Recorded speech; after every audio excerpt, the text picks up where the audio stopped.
Una vez escuché una historia de un policía de Nueva York que vio a un hombre sobre un puente aparentemente pensando en suicidarse. El oficial se acercó a él y dijo: hagamos un trato. Deme 10 minutos para decirle por qué creo que vale la pena vivir. Y después usted tendrá 10 minutos y me dirá por qué cree que no vale la pena. Si no puedo convencerlo, dejaré que salte. 20 minutos después, tomados de mano, saltaron los dos al agua. Es una historia terriblemente triste. ¿Qué fue lo que el hombre suicida dijo que convenció al policía de que ya no valía la pena vivir? Consideren la pregunta clave para hoy: ¿cómo manejo las dificultades y las luchas de la vida? He trabajado en este proyecto algunos años. En las primeras etapas tuve varias reuniones con un maravilloso teólogo llamado Dr. J.I. Packer. Él dedicó un día a enseñarme los conceptos de los que hemos hablado estas últimas 25 sesiones. Al componer la lista original de creencias, prácticas y virtudes, no incluí yo la esperanza como una de las virtudes. Con su espíritu humanamente misericordioso, dijo Randy, debes hacer espacio para la esperanza. Le pedí que definiera la esperanza bíblica. Con su acento británico refinado, de inmediato respondió: puedo soportar con esperanza. Añadí la esperanza ese día a la lista de virtudes que nos ayudan a ser como Jesús. ¿Y no te alegra? El Dr. Packer también ayudó a formar esta idea clave: puedo lidiar con las dificultades de la vida debido a la esperanza que tengo en Jesucristo. Sé que es difícil entender, lo volveré a decir. Deja que cada palabra cale profundamente. Puedo lidiar con las dificultades de la vida debido a la esperanza que tengo en Jesucristo. Cuando le pedí al Dr. Packer que me dijera cómo crece la esperanza, señaló: hay dos causas que afectan la esperanza. La primera causa, creer en la promesa. La Biblia contiene promesas explícitas para el creyente acerca del futuro. Regresa y repasa el capítulo 10 sobre la creencia en la eternidad. Al seguidor de Jesús se le promete que, sin importar lo mala que parezca nuestra historia, no es así como termina la vida. Pablo escribe en 2 de Corintios capítulo 4 versículos 16 y 17. Por tanto, no nos desanimamos. Al contrario, aunque por fuera nos vamos desgastando, por dentro nos vamos renovando día tras día. Pues los sufrimientos ligeros y efímeros que ahora padecemos producen una gloria eterna que vale muchísimo más que todo sufrimiento. Así que no nos fijamos en lo visible, sino en lo invisible, ya que lo que se ve es pasajero, mientras que lo que no se ve es eterno. Lo que el Dr. Packer dijo es profundo. Si no solo creemos en nuestra mente, sino también con el corazón lo que Dios nos ha garantizado en el futuro, eso nos capacitará para soportar hoy. Fijen los ojos de su corazón en el futuro, amigos. La segunda causa, creer en el que hace la promesa. Hay muchos ejemplos del padre ocupado que sabe que necesita pasar tiempo con su hijo, pero no puede hacerlo y le hace una promesa al niño. Te prometo que esta semana iremos al zoológico. El niño se aferra a la promesa y literalmente cuenta las horas que faltan para esa cita. Si el padre sigue ocupado o se olvida de esa promesa y la semana pasa sin nada, algo se pierde en esa relación. Si eso sucede una y otra vez, el niño ama lo prometido, pero no confía en el que hizo la promesa. Cualquiera puede hacer una promesa para el futuro para darnos esperanza hoy, aparte de nuestras circunstancias, pero esta solo producirá esperanza en nosotros si podemos confiar en quien hace esa promesa. El que nos promete este increíble futuro es Jesús. Permite que te haga una pregunta muy sencilla. ¿Confías en Él? Aquí está el versículo clave de esta semana que vale la pena memorizar. Hebreos capítulo 6, versículos 19 y 20. Tenemos como firme y segura ancla del alma una esperanza que penetra hasta detrás de la cortina del santuario, hasta donde Jesús, el precursor, entró por nosotros, llegando a ser sumo sacerdote para siempre, según el orden de Melquisedec. En el Antiguo Testamento, la presencia de Dios estaba con el pueblo, pero limitada a la sala trasera del templo. Solo se le permitía al sumo sacerdote entrar en la sala llamada el Lugar Santísimo y una vez al año para ofrecer un sacrificio por los pecados del pueblo. Como ves, el pueblo no tenía acceso a Dios, pero en el versículo clave nos dice que Jesús es nuestro sumo sacerdote, no según el orden de los levitas de Israel, sino de Melquisedec, quien existía antes y después de Israel. Cuando Jesús murió en la cruz, entró en esta sala para siempre y se ofreció a sí mismo como el sacrificio por nuestros pecados. Al hacerlo, nos proporcionó a cada uno acceso directo a Dios. Él hizo esta promesa, ha cumplido su promesa siempre y continuará haciéndolo en el futuro. Jesús es digno de confianza. Si Él cumplió su promesa de darnos la forma de anclar nuestras vidas en una relación personal con Dios, también cumplirá su promesa de llevarnos a su reino eterno, donde el pecado y la muerte ya no tendrán acceso a nosotros. Para poseer una esperanza que soporta, necesitas creer en la promesa y en aquel que hace la promesa.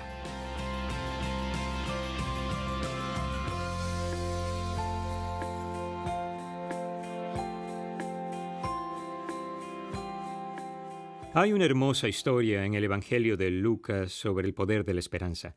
Dios formó a Israel como una comunidad, comenzando con Abraham en el año 2000 a.C. La comunidad soportó muchas pruebas, vivieron vidas de nómadas, resistieron siglos de esclavitud en Egipto, los babilonios se los llevaron cautivos 70 años y la lista continúa, pero soportaron debido a una promesa de Dios. ¿La promesa? El Mesías llegaría de la tribu de Judá y restauraría la paz para Israel. Ellos pudieron soportar las dificultades e incluso la muerte debido a la esperanza que tenían en la llegada del Mesías. Avancemos ahora 2000 años. Un hombre judío muy viejo llamado Simeón vivía en Jerusalén. El Espíritu Santo le había dicho que no moriría hasta que viera al Mesías. Él no lo sabía, pero 40 días antes Jesús había nacido en Belén. Según la ley de Moisés, todo primogénito debía ser llevado al templo después de 40 días para ser consagrado y dedicado al Señor. María y José recorrieron 8 kilómetros desde Belén hasta Jerusalén para dedicar a su primogénito, Jesús, en el templo.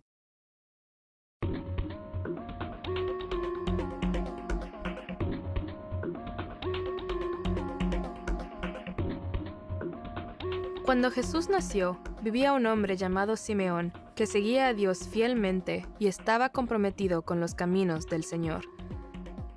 Él conocía la promesa divina de que un día sería enviado un Mesías para rescatar a Israel y esperaba que eso sucediera. El Espíritu de Dios le reveló a Simeón que no moriría antes de ver al Mesías mismo. Simeón fue conmovido por lo que el Espíritu de Dios le dijo, así que se dirigió al templo. Mientras estaba en el atrio exterior del lugar, vio a José y María, que llevaban al templo a su hijo, Jesús. Ellos fueron allí a ofrecer un sacrificio, un par de tórtolas o 2 pichones de paloma, con el objeto de consagrar a Jesús a Dios. Simeón tomó al niño en sus brazos y alabó a Dios, diciendo, «Según tu palabra, soberano Señor, ya puedes despedir a tu siervo en paz, porque han visto mis ojos tu salvación, que has preparado a la vista de todos los pueblos, luz que ilumina a las naciones, y gloria de tu pueblo Israel». María y José se maravillaron por lo que Simeón dijo acerca de su hijo. Finalmente, este hombre bendijo a María y José también. Tal como Dios le había prometido, Simeón había visto al Mesías con sus propios ojos.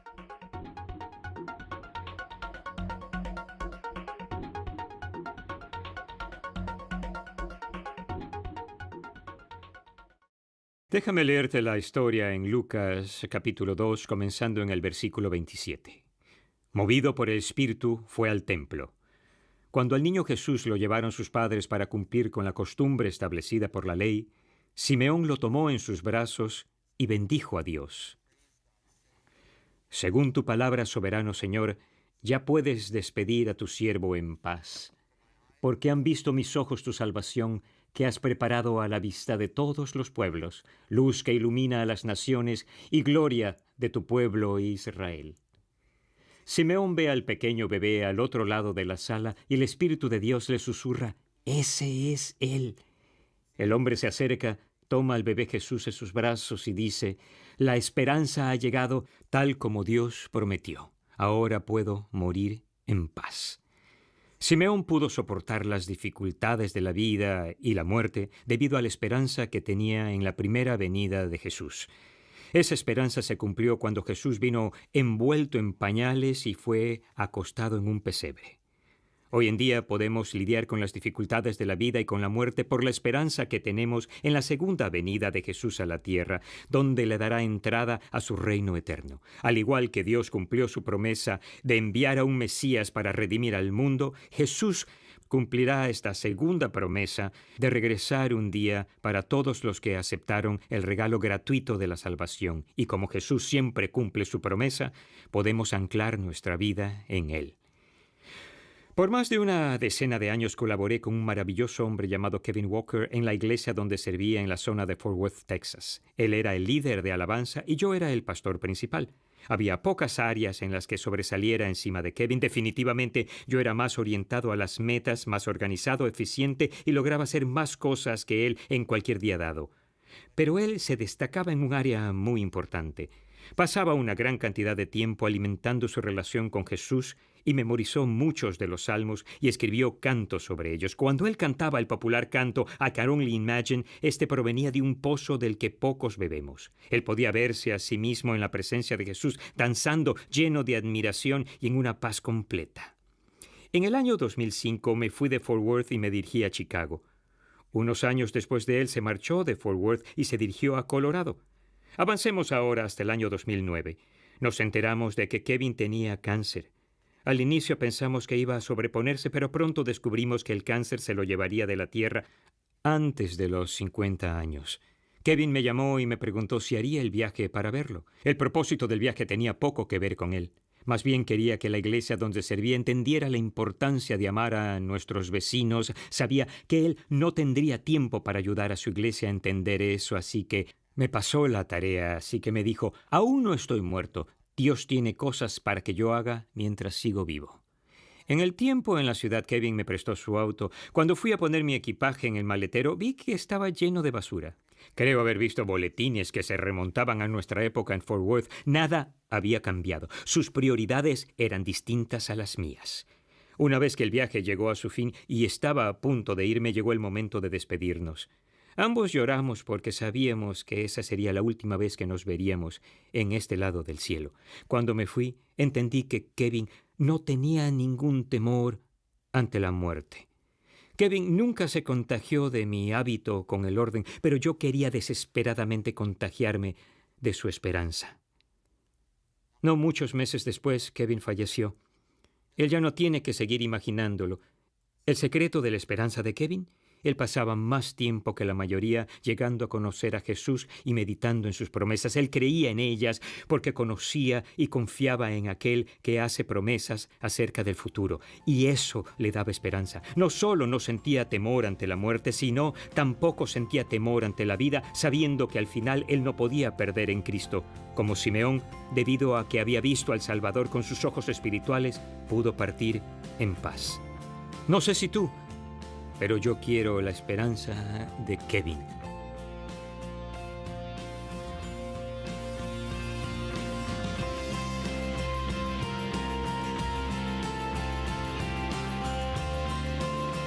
Si quieres ver un aumento en la virtud de la esperanza, permíteme ofrecerte el mismo consejo bíblicamente arraigado que el Dr. Packer me ofreció hace años y que Kevin Walker vivió delante de mí. Si quieres aumentar tu esperanza, primero, llega a conocer mejor a Jesús. Y segundo, llega a conocer las promesas de Jesús y a confiar en ellas. La próxima vez que estés en el puente de la desesperación, antes de saltar, dale a Jesús 10 minutos para que te diga por qué vale la pena vivir. Si lo haces y crees en Él y lo que te dice con todo tu corazón, no saltarás, sino te alejarás de ese puente con un brío nuevo en cada paso. ¿Por qué? Porque puedes soportar con esperanza.